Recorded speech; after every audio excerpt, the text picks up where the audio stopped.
Life will always test what you claim to believe. Storms don't come to destroy you. They come to reveal what's inside you. You don't build resilience when life is calm. You build it when the waves rise against you. The question today is not, will life hit me? It's what will remain standing when it does. My friend, I came to tell you, you can't stop the wind, but you can strengthen your roots.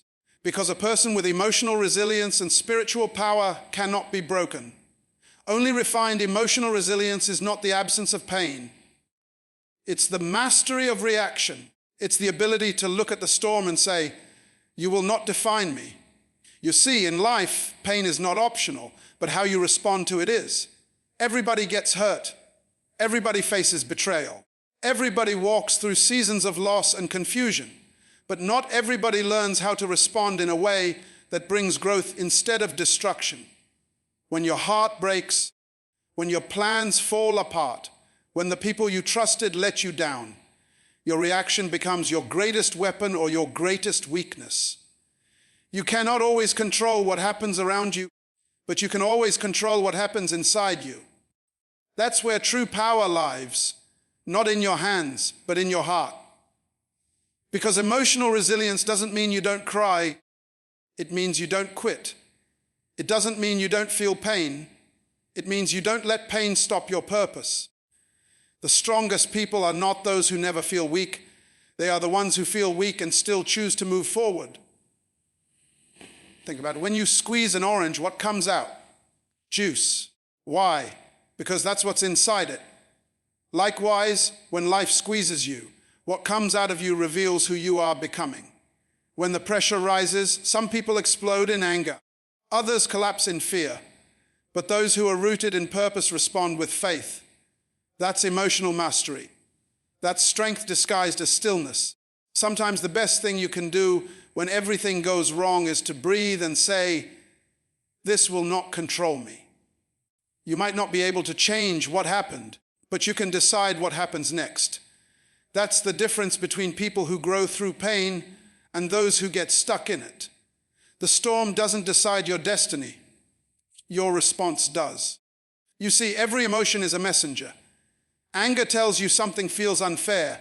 Sadness tells you something valuable was lost. Fear tells you something feels unsafe. But emotions were never meant to lead you. They were meant to inform you. When you let emotions drive your decisions, you lose direction. When you let your spirit lead your emotions, you find peace even in the middle of chaos. There's a story of a woman who lost her job unexpectedly after years of dedication. She could have crumbled, complained, and called herself a failure. Instead, she took that same energy and said, maybe this door closed because a better one needs my attention. Months later, she launched a small business from her kitchen table, something she always dreamed of but never dared to start. What changed her life wasn't luck. It was reaction. It was resilience. It was the decision to turn disappointment into direction. Pain introduces you to your true self. You will never know how strong your faith is until it's tested. You'll never know how deep your peace runs until life tries to steal it. And you'll never know how much God is in you until you're left with nothing but Him. That's when emotional resilience becomes a spiritual revelation. You stop fighting to control the storm and start learning to control your focus. When David faced Goliath, the soldiers saw a giant too big to defeat, but David saw a target too big to miss. The same situation, two different reactions. One group reacted with fear, one man responded with faith. Emotional resilience doesn't change your circumstance, it changes your vision. It helps you see possibility in pain, opportunity in obstacles, and strength in struggle. There will always be people who hurt you, lie to you, or misunderstand you.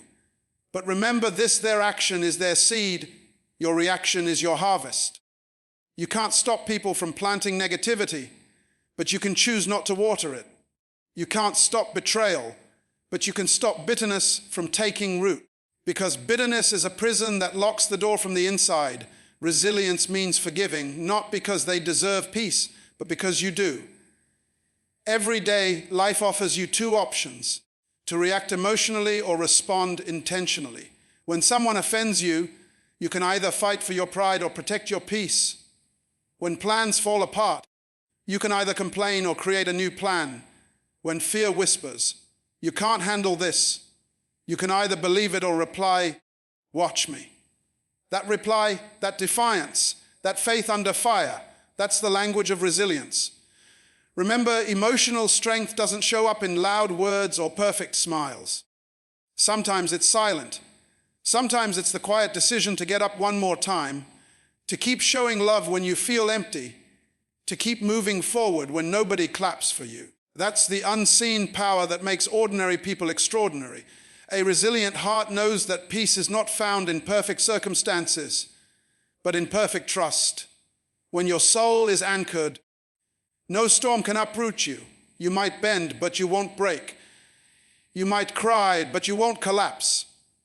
Because inside you lives something greater than what's around you. You were designed to overcome, not to surrender. So when life tests you, don't ask, "Why me?"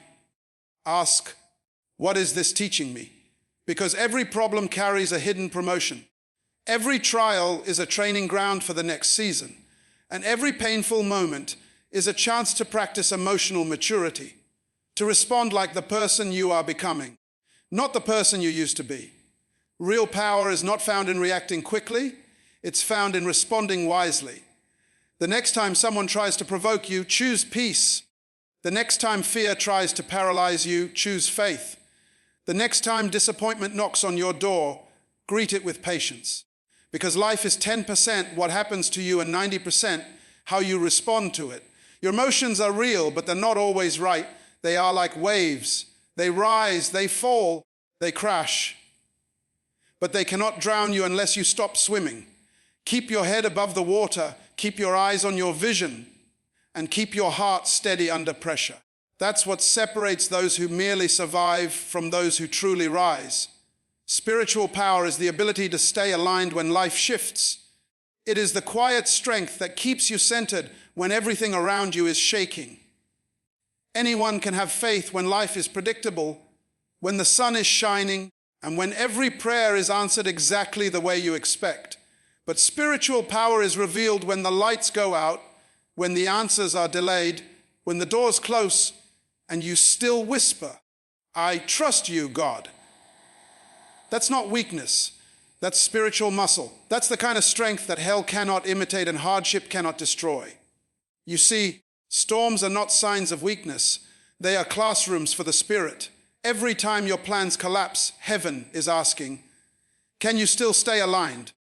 Can you still believe I'm working when you can't trace my hand? Life will test your alignment through sudden loss, unexpected betrayal, financial struggle, or moments of silence where God seems far away.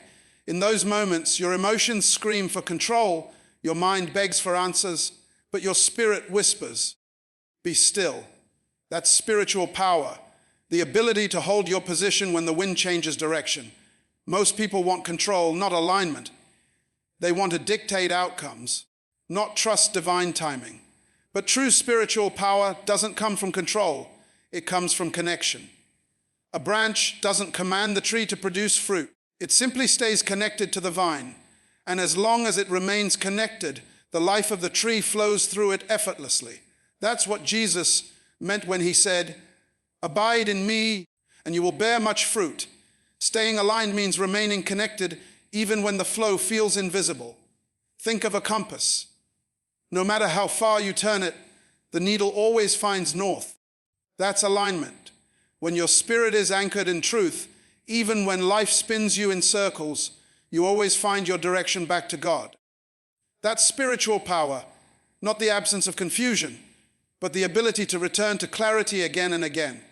When life shifts, it often exposes where your faith was rooted. Some people anchor their peace in money, and when it disappears, so does their confidence. Some anchor it in relationships, and when they're broken, so are they.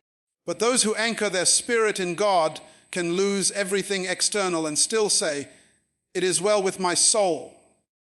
Because alignment doesn't depend on what you have, it depends on who you are connected to. There was once a man who worked for years to build his business.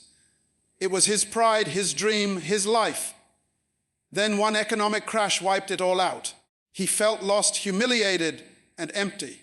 For months he couldn't sleep, couldn't pray, couldn't see the point of starting again. Until one morning, sitting in silence, he realized something. He had built his entire identity on his success, not on his source. He said, "I didn't lose my business, I lost my alignment." That moment changed everything. He rebuilt his life from peace instead of pressure. And this time, nothing external could shake him, because when your foundation is alignment, not achievement, storms become irrelevant. Spiritual power is not loud, it's steady. It doesn't need to prove itself with noise or emotion. It's that calm authority that walks into a chaotic situation and brings order just by being present. It's the mother who holds her family together in the middle of crisis, not by shouting, but by standing firm in faith. It's the young man who refuses to compromise his integrity, even when the world mocks him for believing in something sacred. That's power, not force, but focus. You can always tell when someone is spiritually aligned. They carry peace that doesn't make sense. They smile when others panic. They forgive faster, love deeper, and trust longer. It's not that life is easier for them.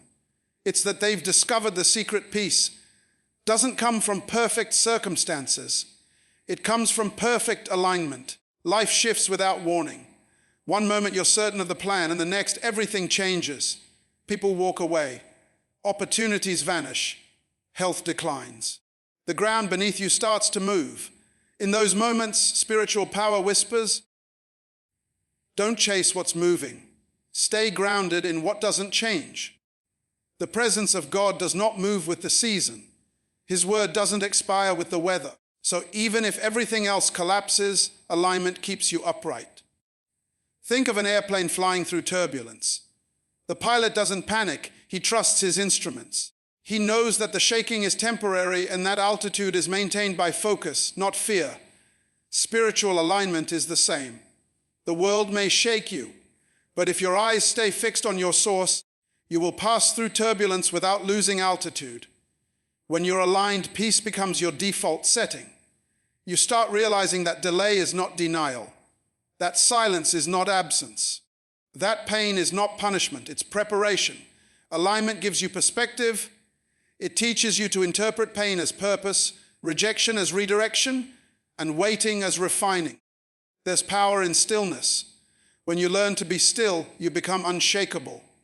The enemy doesn't know what to do with a person who refuses to panic. Spiritual power is not the absence of motion, it's the presence of stability. It's when your soul is anchored so deeply in trust that no matter how loud the storm becomes, your heart whispers, "I'm safe." Every great person you admire had to master alignment. Joseph was thrown into a pit and later into prison, but he stayed aligned and became a king. Daniel was thrown into a lion's den, but he stayed aligned and walked out untouched. Jesus faced betrayal, pain, and death, but his alignment to the Father never wavered. Their stories remind us that purpose always requires pressure, and alignment is what keeps the purpose alive through the pain. Spiritual power is quiet confidence. It's walking through uncertainty with faith that says, "I don't know how, but I know who." It's not praying for the storm to end. It's praying for the strength to remain centered in the storm. Because when life shifts and you refuse to shift away from truth, heaven itself backs you up. You begin to move from reaction to revelation, from fear to faith, from chaos to clarity, simply because you chose to stay aligned when everything tried to pull you off course. Emotional resilience is forged through pressure, not comfort. It's not built on sunny days or smooth roads. It's built in the heat of the struggle, in the silence of waiting, in the darkness of uncertainty. Comfort doesn't shape your character, pressure does. Pressure is the invisible gym where your emotional muscles grow. It's the place where you discover that strength isn't the absence of struggle. It's the ability to stay calm, confident, and committed in the middle of it. Diamonds don't form on soft ground. They're born deep beneath the earth under fire and force. That's how life works. Pressure produces power. Every person you admire today, every leader, Every achiever, every warrior of faith, they were trained in the furnace of pressure. They didn't get stronger by having everything go their way. They got stronger by standing firm when everything fell apart. Pressure has a purpose. It doesn't come to destroy you, it comes to develop you. It exposes what's weak so it can build what's strong. When you're under pressure, it means heaven is preparing you for promotion. But here's the truth most people avoid. But we love the idea of strength, but we hate the process that produces it. We pray for power but run from pressure. We ask for growth but despise the seasons that stretch us. Yet without stretching, there's no strength. Without resistance, there's no resilience. When life feels heavy, when your back is against the wall, when you feel like you're about to break, that's when your true self starts to emerge. That's the place where character replaces comfort, where purpose replaces panic. Think about a seed planted underground. It's dark, it's buried, it's silent. Nobody claps for it. Nobody notices it. But that pressure from the soil, that weight of the earth, is exactly what pushes it upward toward the light. Without the pressure of the dirt, there's no growth. Without the darkness, there's no discovery. You are the same way. The seasons that bury you are the seasons that build you. The pressure you feel right now is not punishment, it's positioning. Something inside you is being activated, refined, awakened. When an athlete trains, they don't grow stronger by lifting light weights. They lift something heavy. The resistance tears the muscle, so it can rebuild stronger. Emotional resilience works exactly like that. Every time you face rejection, you're lifting a heavier emotional weight. Every time you forgive when you could have fought back, your spirit gains muscle. Every time you show patience when everything in you wants to quit, you're leveling up your endurance. Pressure is not your enemy, it's your personal trainer. It's breaking what needs to break and building what needs to last. There's a story about a butterfly struggling to emerge from its cocoon. A man, feeling pity, decided to help by gently cutting the cocoon open. The butterfly came out easily, but its wings were weak and it could never fly. What the man didn't know was that the struggle, the pressure of pushing through the cocoon, was what forced the fluid into the butterfly's wings, making them strong enough for flight. In trying to remove the struggle, he removed the strength. Many people do the same. They try to escape their pressure before it's finished preparing them. Don't rush the process. Pressure is proof that transformation is in progress. Pressure reveals what comfort hides. It exposes your real priorities, your real faith, your real patience. When everything is easy, you don't really know yourself. But when life gets hard, when things don't make sense, you discover the core of who you are. You find out if your joy was based on circumstance or conviction. You find out if your peace was based on control or trust. And that revelation is priceless. That's what makes you emotionally resilient. The realization that no matter how bad it gets, you still have power over your response. In the Bible, gold is refined by fire. The heat doesn't destroy it, it removes the impurities. When life feels like fire, when the temperature rises and everything comfortable starts melting away, that's not the end, that's the refining. God turns up the heat not to burn you, but to build you, to separate what's essential from what's excessive, to make you pure, unshakable, and authentic. Pressure refines you into someone who can handle what you prayed for. Because the truth is, blessings require strength. Some doors won't open until you're strong enough to carry what's behind them. There's a reason pilots are trained in simulators filled with turbulence before they ever fly a real plane. They have to learn how to stay calm under pressure, how to trust their instruments when visibility disappears. That's what life does to you. It trains you in turbulence so that when real storms come, you don't panic, you perform. You learn to trust your values, your vision, your source, even when nothing makes sense. In daily life, you might be facing pressure from every side. Bills piling up, relationships breaking, dreams delayed, opportunities closing. You might feel like you're being squeezed, stretched, and stripped all at once. But every ounce of that pressure is molding you into someone wiser, deeper, stronger.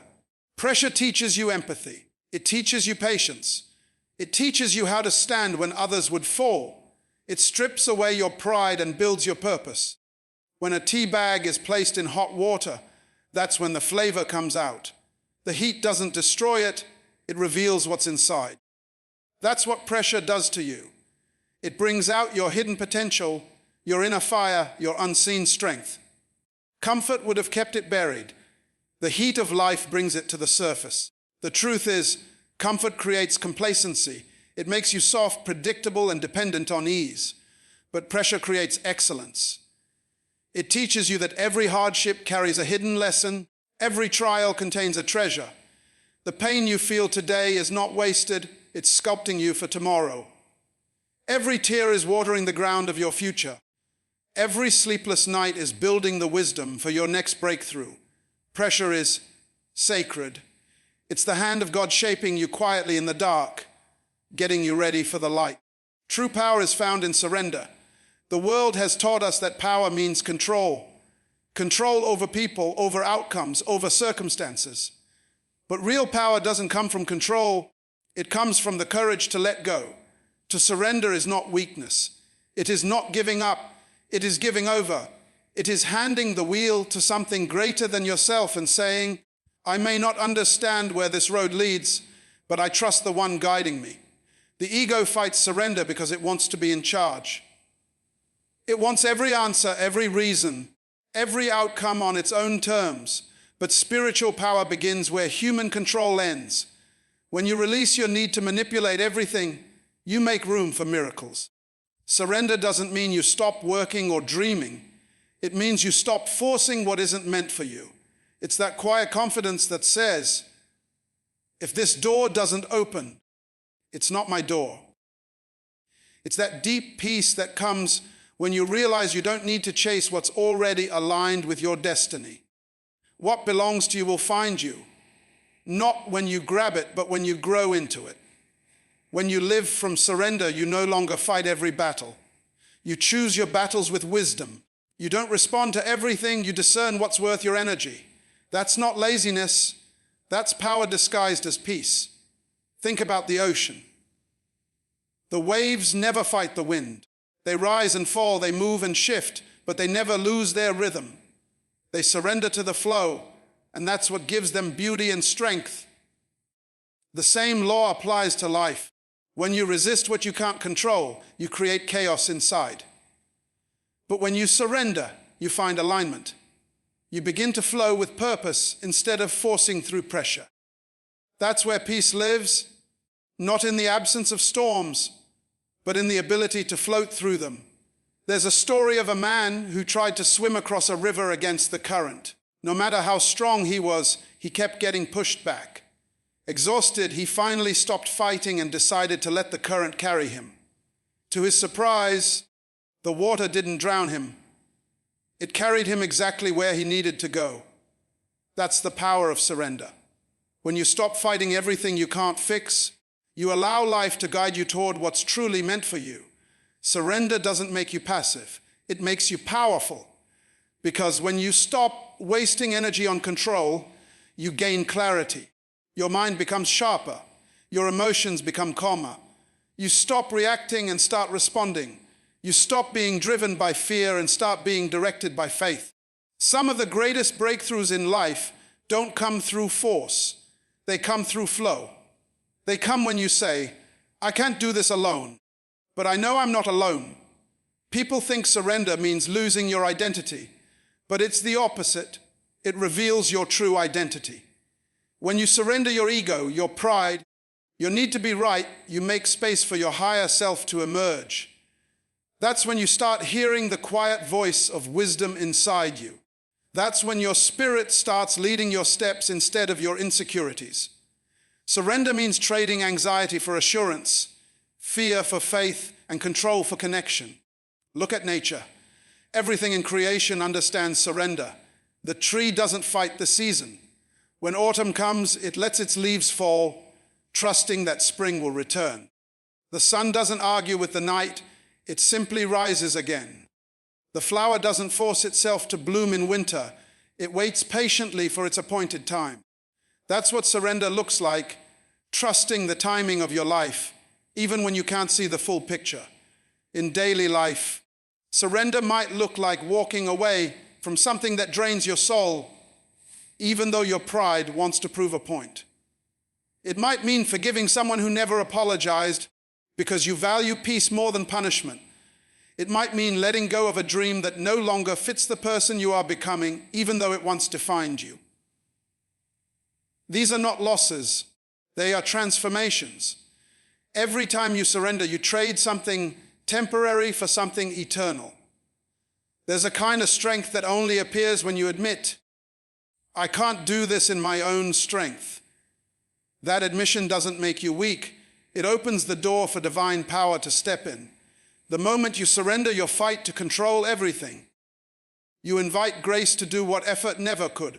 Grace works where your grip ends. Some people spend their whole lives trying to hold everything together. Relationships, plans, careers, images, and wonder why they're exhausted. Surrender doesn't mean abandoning responsibility. It means releasing attachment. You do your best, but you stop trying to play God. You stop carrying burdens that were never meant for your shoulders. Imagine someone hanging from a rope, clinging tightly while their hands start bleeding. They think if they let go, they'll fall. But sometimes letting go isn't falling, it's freedom. Because what's waiting below isn't destruction, it's support. It's a new level, a new lesson, a new beginning. We hold on because of fear. Fear of loss, fear of rejection, fear of the unknown. But fear is a liar. It tells you that surrender means defeat, when in truth, surrender is the doorway to destiny. Even Jesus in the garden before his crucifixion said, "Not my will, but yours be done." That's the purest form of power, the power to surrender your own plan for a greater purpose. That moment changed history. That single act of surrender carried more weight than any army ever could. It showed that real strength is the ability to trust in something higher, even when everything in you wants to take control. Everyday life gives you small chances to practice surrender. When traffic slows you down, when plans fall apart, when people misunderstand you, those are opportunities to respond with peace instead of panic. To say, this might not go my way, but maybe it's going the right way. The more you practice surrender, the lighter your soul becomes. You stop needing to know every answer. You stop fearing every change. You start living with a calm authority that says, whatever happens, I am guided, I am grounded, I am safe. Surrender is the art of trusting timing over tension. It's knowing that what's yours cannot be stolen, and what's not meant for you cannot stay. It's realizing that control may give you temporary comfort, but surrender gives you eternal peace, because the hands that hold the universe are strong enough to hold your life if you just let go long enough to let them. There comes a moment in every person's life when you realize that everything you have been running after was only meant to lead you back to yourself. You spent years chasing validation, fighting battles that were never yours, trying to hold on to things that were meant to move on. And then suddenly, you understand that real strength was never about control. It was about peace. Life was never asking you to win every fight. It was teaching you to rise after every fall. Because the goal was never perfection. The goal was progress. You are not here to live without pain. You are here to prove that pain cannot kill your purpose. The truth is, storms are not a sign that you're lost. They're proof that you're alive. Every challenge, every heartbreak, every sleepless night, it all became part of your training. The pressure you felt, the tears you cried, the doubts you wrestled with, they were not wasted. They were building your character, preparing your heart, and sharpening your vision. Diamonds don't shine because they were never broken. They shine because they survived the breaking. You are that diamond. You've been buried, you've been pressed, you've been refined. And now it's your time to rise. You might have been through pain, but pain didn't end you. It introduced you to your power. You might have been betrayed, but betrayal didn't destroy you. It revealed who truly belongs in your destiny. You might have been delayed, but delay is not denial, it's direction. You are not behind, you are being positioned. You are not forgotten, you are being prepared. Every disappointment was a divine redirection. Every rejection was a reminder that your worth is not negotiable. Listen to me, you don't have to have it all together to move forward. You just have to move, one step at a time, one breath at a time, one prayer at a time. Because the moment you decide not to give up, destiny starts moving toward you. The universe doesn't respond to your weakness. It responds to your willingness. You were not designed to live in fear. You were designed to live in faith. You were not made to break down. You were made to break through. So stop waiting for perfect conditions to start. There will never be a perfect time, a perfect plan, a perfect moment. The only perfect thing is your decision to rise right now. You are stronger than what hurt you. You are wiser than what broke you. You are greater than what you've lost. Stop looking at your scars as signs of weakness. They are the proof that you healed. Scars don't mean you were defeated. They mean you survived. Somewhere deep inside you is a voice that whispers, keep going. That's your spirit talking. That's the part of you that pressure couldn't kill. That's the flame that darkness couldn't extinguish. Feed that flame. Protect that voice. Because the world doesn't need more people who've given up. It needs people who know how to rise again. People who can walk through fire and still speak love. People who can face loss and still give hope. People like you. You are not created to live small, think small, or dream small. You carry something eternal, a divine spark that the world didn't give you and the world can't take away. Stop shrinking to make others comfortable. Stop apologizing for your strength. Stand tall in your truth. Because when you rise, others will rise with you. When you walk in purpose, you become a mirror for others to find their own. And when the storms come, and they will, remember this, you've already been through worse. You've already survived what you thought would destroy you. This one won't break you, it will build you. This one won't end you, it will elevate you. The fire that tried to consume you will only refine you. The mountain that stands before you is not blocking your path. It is your path. And when you climb it, when you conquer it, when you stand on top of it, you will see that every tear, every trial, every test was worth it. Because at the end of it all, the greatest victory is not when life finally gets easy. It's when your spirit becomes unshakable. It's when you can look in the mirror and say, I'm still here. I'm still standing. I may not be where I want to be, but I'm far from where I used to be. That is power. That is growth. That is grace. So rise with your scars. Rise with your faith. Rise with your lessons. The world is waiting for your light. Don't hide it another day. You have been prepared for this very moment. To shine, to lead, to heal, to inspire. Remember, you were never buried, you were planted. And now it's your season to grow.